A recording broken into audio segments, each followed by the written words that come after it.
Oui, Monsieur le consul. Monsieur le consul, c'est dit. Le consul Maggi, le premier. Exact.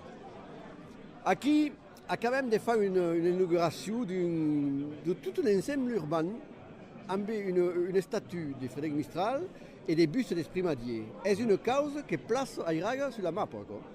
Iraga sur la map. Oh. Alors, je vais répondre en français parce que mon patois ou mon provençal n'est pas exceptionnel. Hein. Ah, mais que vous laissez pas là, c'est Voilà. que Donc, je vais vous dire que cette idée, on l'a eue en lançant le projet. On a commencé sur un projet il y a quelques années, puisque j'ai jeté l'espace où on a fait le parc.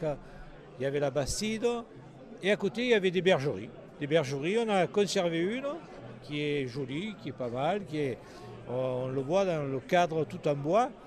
Et l'autre, on a détruit parce que c'était des briques rouges. Donc, aucune valeur.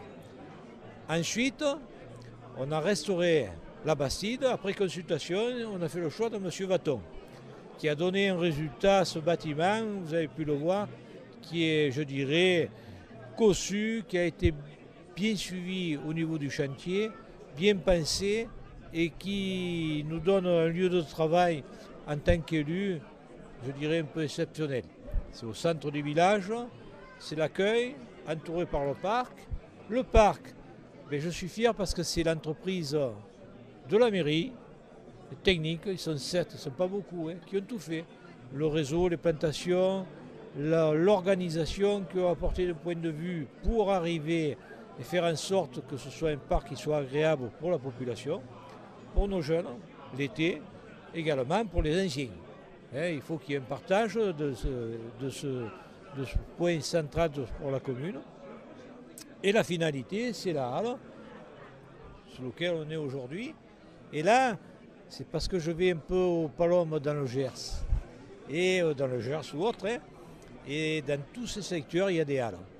Il y a des halles avec une fréquentation touristique qui est importante. Et comme sur la commune de Rague, je n'ai rien à vendre. Je n'ai pas de monument, je n'ai pas de pierre. On creuse depuis des siècles, on n'a rien trouvé. Et à partir de là, je me suis dit qu'il fallait qu'on trouve...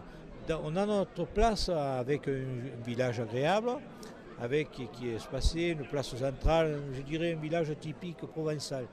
La place de la mairie et les platanes. Un soleil, comme on voit en ce moment, qui fait qu'on a une fréquentation, mais qu'on n'arrive pas à fixer. Et comme on a un développement touristique de 150 ou 200 chambres d'hôtes, on commence à s'étoffer, parce que l'agriculture, c'est dur. Je suis moi-même agriculteur, et à partir de là, on a toujours moins de jeunes qui s'installent. Malgré l'effort, le soutien, puisque je m'occupe de redéploiement du mine de Château-Renard. Monsieur le député m'a demandé de faire en sorte qu'avec mon expérience, j'ai pratiqué pendant 40 ans le marché et je connais l'offre et la demande, c'est comment on peut le développer. Et on veut passer à un marché du 21e siècle sur Château-Renard pour arriver à avoir ce qui se fait un peu de partout, un carreau avec les producteurs, mais également tout autour, on va créer 50 000 m² de box et amener du froid, du sec, comme il se fait de partout maintenant. Pour amener du volume à nos agriculteurs de vente en fruits et légumes, en produits de toutes sortes, qui est un peu le reflet, puisqu'on a de l'eau ici. On a des terrains fertiles et on a le soleil. Et la capacité des agriculteurs qui sont compétents. À Irague, à Maïdaco, il y a la visibilité de la langue. Et oh. Avec l'esprit Madier et le oui, Félibrige. tout à fait. Est-ce par là de votre discours, tu as quelle ligaison entre l'économie et la langue Qui étonne. Qui me semble une cause importante. Mais ça que là, il y a une cause qui me semble. Sont des fondateurs del Félibrige pour la défense de la langue. Oh. Il y a des panneaux ici, tout en français, donc la langue. Ah, alors, moi, je suis un local, j'aime, et la preuve, on vient de réaliser. Je parle pas trop bien, je parle patois, mais quand je rentre dans un village où c'est marqué en provençal, par les touristes, quoi qui connaît la langue provençale. Nous, que ferait. Mais il y a des mondes de Catalogne qui la connaissent parce qu'elle est langue officielle. D'accord. Et c'est la langue d'identité. Oui, c'est sûr. Et la langue d'identité del buste inaugurale, ça que là. Et il parla també avec l'animatrice de l'école d'Airaga, qui me dit il y a 45 minutes par semaine. Mais comment c'est pour apprendre la langue en 45 minutes? Ben, à quoi est nouveau? Ça veut dire que Madame Pansay, Elle fait un travail, mais les écoles, c'est une approche depuis 2-3 ans. Parce qu'on a nos enfants, ils ne connaissaient pas la coupe au centre. Ah oui, d'accord, pas Vous normal. savez, ici, c'est ancré. Hein. Il y a la Saint-Éloi, vous connaissez les Saint-Éloi. On a les 13 charrettes, on a Saint-Roch, Saint-Jean, enfin, et des gens qui ont une ferveur et qui la pratiquent. Dimanche passé, il y avait un repas, il y avait une centaine de personnes et ils se chantent la coupe au centre. Et à partir de là, j'ai demandé à Martine que les enfants des écoles apprennent au moins la coupe au centre. Et au travers de la coupe au centre, arriver doucement à les influencer, faire en sorte qu'il y en ait quelques-uns qui apprennent notre langue. Et même hôtel, il y a presque à Mayenne, l'école est bilingue. Eh oui. Donc c'est un exemple qui t'avait appris à démarrer une école bilingue. Oui, mais Paris, c'est pas fait un jour. Non, c'est vrai, d'accord. Mais déjà, les bénimens et les statuts, parce que les statuts qui marquent le village. Ah ouais. Mais quand même, par là tout à l'heure, vous savez, à niveau touristique, c'est remarquable. Quand je fais quelque chose, moi, je veux bien le faire ou je ne le fais pas. Vous voyez la halle, c'est du bois qui a de 10 à 20 ans, réchouillé. Donc, en mettant de la qualité dans la structure et en prenant les meilleurs au niveau national pour monter cette structure, on a un résultat. L'Anglois, il est là parce que c'est dans l'appel d'offres, le suivi, on a fait ce choix parce qu'il avait un catalogue avec des références. Il a fait Mitterrand, il a fait le pape, Jean Cocteau, Johnny Hallyday, enfin toutes sortes de bustes.